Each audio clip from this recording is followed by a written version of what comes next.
Hello, welcome to our chat today with Ziki and Amelia.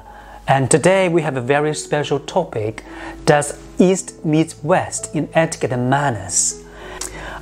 Some people say, East and West can never meet. They differ in religion, culture, family values, education system, and the mindset of people. We also see differences in manners as well, and good manners in one country could be a taboo in another nation. That's why some people are so sure there's not a place on earth where East meets West. And so what do you think? Well, let's remember that East and West have already met, right? But also, I hear what you're saying, that's true. When we look at the cultures of the East and West, they are quite different. You can start from simply the way people dress. You go to some Middle Eastern cultures and they're very modest, covered up. Sexuality is perhaps not as pronounced. People are not as direct when it comes to expressing their feelings. It would be a bit more, reserved. You look at the Westerners and the way they do business. It's quick, it's fast. More direct. More direct. Let's close that deal. Time is money. Well, you go into the Eastern cultures and they prefer building a relationship. They'd like to know you better before they close that deal.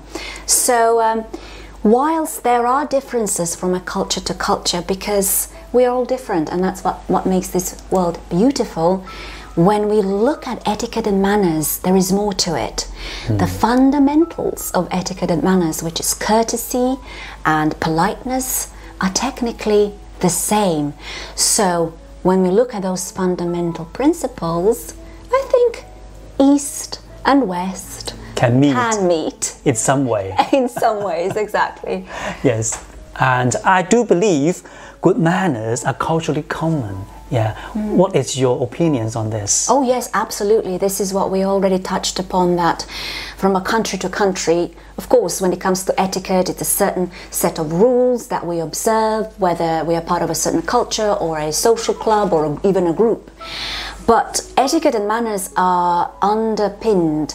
The fundamentals of them is kindness and treating others the way you would like to be treated and putting others first. And also, although I've already mentioned that quite a lot of differences are observed in the dining etiquette when we eat, but even when it comes to the dining etiquette, what's the purpose of it? You're hosting. You want to show your appreciation to your guests. You want your guests to feel comfortable. You are caring for them. So, yes, certain rules of etiquette and manners are cross-cultural. Saying hello. How are you? How are you doing? Would you like a cup of tea? Can I open the door for you? How's your day been? That is appreciated in every culture. Now again, etiquette and manners is rooted in courtesy and kindness. That never goes out of date. Yes, that's the foundation. Right? That is the foundation. So just by that, judging on that principle, etiquette and manners are timeless. Yes, they're never outdated, and they're old courtesies that we always want to be showing to people. So whilst certain rules, of course, are outdated, we don't kiss women's hands any longer, but the principles of when you meet somebody, lift up your gaze, give them a nice, warm, good eye contact, engaged, smile. When we look at people, and those are the fundamentals of etiquette and manners, and something that we teach. When we look at people, we show them that we are there for them, that we see them, that they are important to us.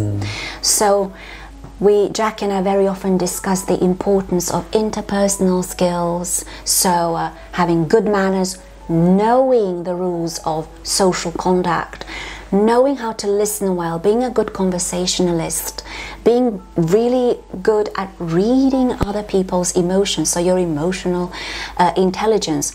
That is the basis of your personality. That makes you credible, confident, people can rely on you. And we've discussed the importance of that in the business arena. So there was a survey done in 2019, and the HR managers said, apart from looking at people's qualifications and skills, the third top ranking quality was personality. And what they loved about people was that they were reliable, confident and honorable, and what they didn't like was arrogance. So yes, if you want to project a good first impression, good positive personality, knowing etiquette and manners, respecting other cultures, learning from other cultures, and understanding that etiquette and manners are not outdated, that they are very much relevant in today's world. If not, even more so because we are traveling. So we constantly have to adapt and navigate our etiquette and manners according to different cultures. If you understand these basic principles, you'll do well in life. You'll be invited back to visit other people and their cultures with a big smile.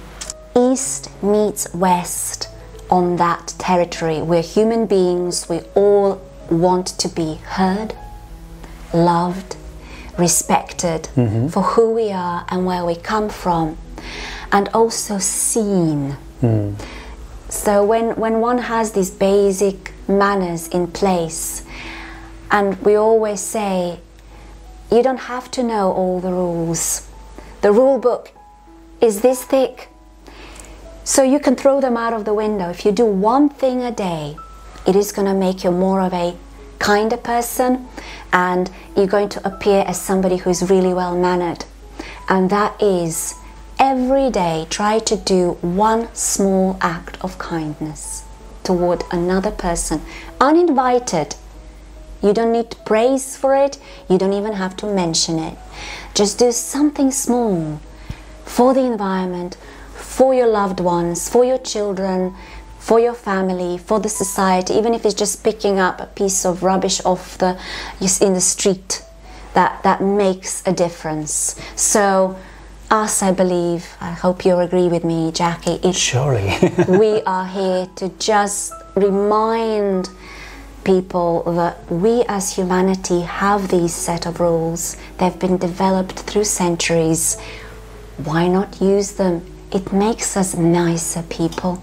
Yes, because if you practice good manners on a daily basis, you will be more popular. People are more likely to treat you better. So let's go back to the topic. Does East meet West in etiquette and manners? And surely they do.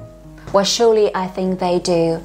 I always like to say that although the West and the East are culturally so different historically, you look at the religion, different rules of engagement when it comes to etiquette and manners, they definitely meet, and they meet on the ground that we are all a civilized society, and we've got these rules that bring us closer rather than separate us.